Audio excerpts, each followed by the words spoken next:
Amis gardois, bonjour. On se retrouve aujourd'hui en mairie à la Grand-Combe, au-dessus d'Alès, avec l'indéboulonnable maire Patrick Malavieille, réélu en 2008. Monsieur Malavieille, comment l'élu expérimenté que vous êtes a traversé cette année de pandémie qui n'est hélas pas terminée? Ben, ça a été une année difficile, hein, à bien des égards. D'abord personnellement, puisque bon, j'ai été malade donc au mois d'avril 2020. Et puis bon, je me suis remis. Et puis bon, une année difficile surtout pour la commune, pour la population, pour la vie associative, pour les personnes âgées de la maison de retraite, pour les étudiants, bref, pour les commerçants, pour tout le monde. Donc une année difficile qu'on n'avait jamais vécue. Et c'est vrai que ça marque les esprits et ça vous oblige finalement à réfléchir un petit peu différemment dans un tas de domaines. Oui, vous le disiez, c'est un secret pour personne. Vous avez été touché de plein fouet par ce coronavirus. Racontez-nous un peu votre expérience personnelle, comment vous avez vécu, comment vous l'avez traversé, est-ce que vous avez eu peur et est-ce que vous êtes pleinement rétabli? Mais écoutez, oui, d'abord, c'était quelques jours après les élections, donc une dizaine de jours après. Et donc j'ai été donc très fatigué, des maux de tête, des courbatures, beaucoup de fièvre. Et donc forcément, on était au début de la pandémie, donc on ne savait pas trop les symptômes, etc., etc. Donc bon, j'ai été bien soigné.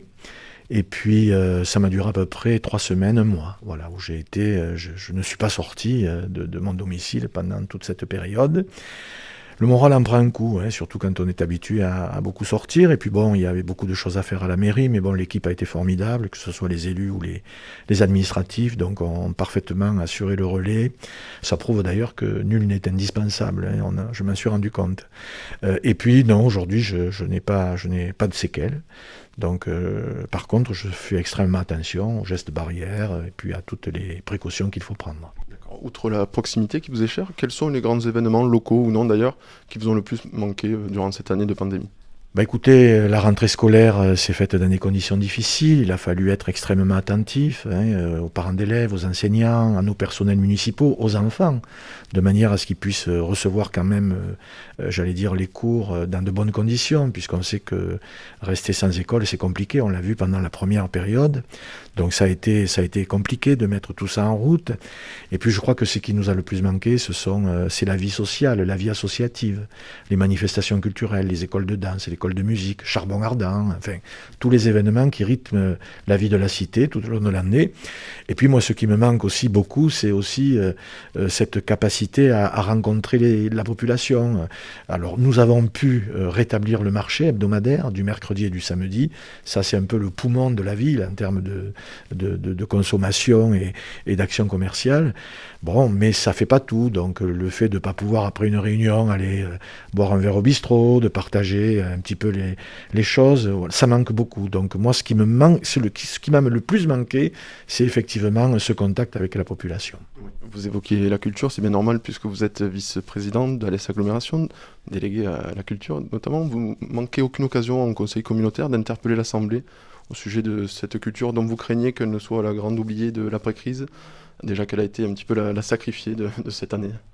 Oui, je crois qu'il faut. On n'est pas nombreux, les élus, à se préoccuper de cette question. C'est pas que les élus ne sont pas intéressés par la culture, mais il y a tellement de dossiers, il y a tellement de secteurs, les ordures ménagères, la voirie, etc., etc. Donc il faut se préoccuper de culture et à chaque fois que je le peux, je le dis aux collègues, sans donner la leçon, bien sûr, mais en disant faisons attention donc à nos politiques publiques en matière de culture et de patrimoine.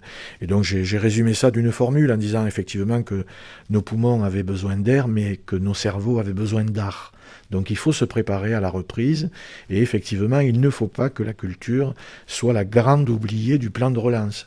Il faut penser aux artistes, aux techniciens, aux intermittents, il faut penser aussi au public, et je mets les publics au pluriel. Donc il faut très vite que nous puissions retrouver tout cela. Et d'ailleurs, cette période a montré qu'un certain nombre de personnes étaient affectées par l'absence de manifestations culturelles. Imaginons donc les gens qui n'ont jamais l'occasion de pouvoir participer à un spectacle, à un théâtre, à un musée, etc., etc. Ça nous remet vraiment en question. Oui, pour revenir à la Grand-Com, la commune récemment a accueilli une réunion d'information au sujet d'un nouveau dispositif, participation citoyenne, qui a vocation à réunir, il me semble, le préfet, les gendarmes, les maires, et qui a vocation aussi à remplacer un dispositif existant, en tout cas à le compléter. C'était voisin solidaire, pardon. Expliquez-nous un petit peu. Oui, participation citoyenne, c'est un dispositif qui est proposé par la Gendarmerie nationale dans le cadre des actions de prévention et non pas forcément dans le cadre des actions de surveillance. C'est-à-dire il ne s'agit pas de fliquer les gens, mais au contraire d'observer, de regarder ce qui peut poser problème. Et donc dans le cadre du CLSPD, du Conseil local de prévention de la délinquance, nous travaillons beaucoup en amont ces questions, c'est-à-dire tout faire pour éviter que nous ayons des problèmes qui peuvent se poser. Et donc, l'idée, c'est de mettre en place pour la rentrée de septembre cette opération donc, qui permettra donc, de réunir des citoyens volontaires qui seraient en quelque sorte un petit peu des référents de la gendarmerie dans les quartiers. Et à côté de cela, nous mettons en place à partir du mois de mai un adulte relais pour la prévention, donc un adulte relais de rue, donc qui interviendra sur la voie publique pour précisément, là aussi, tisser des liens, rapprocher la population, les administrés des services, qu'ils soient ceux de la mairie, soit de la gendarmerie ou des associations. D'accord. Au niveau local, quels sont les grands projets communaux dont le lancement ou l'aboutissement pourrait avoir lieu ou devrait avoir lieu en 2021 ? Alors 21 est une année qui va compter pour le devenir de la ville.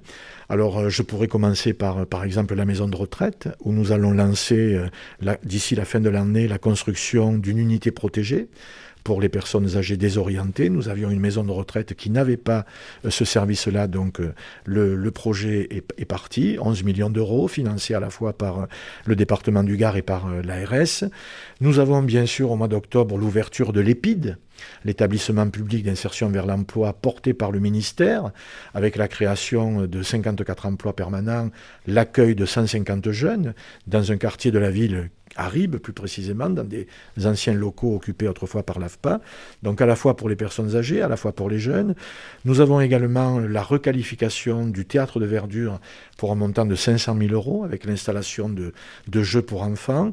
L'étude est lancée concernant le cœur de village sur le quartier de Champclauson, et puis c'est aussi la rénovation de tout l'éclairage public, puisque nous allons basculer d'ici l'année 22 en LED. Tous les points lumineux de la ville seront donc changés à la fois pour faire des économies d'énergie et puis bien évidemment pour être conformes avec les nouvelles exigences d'aujourd'hui. Voilà les quelques grands projets.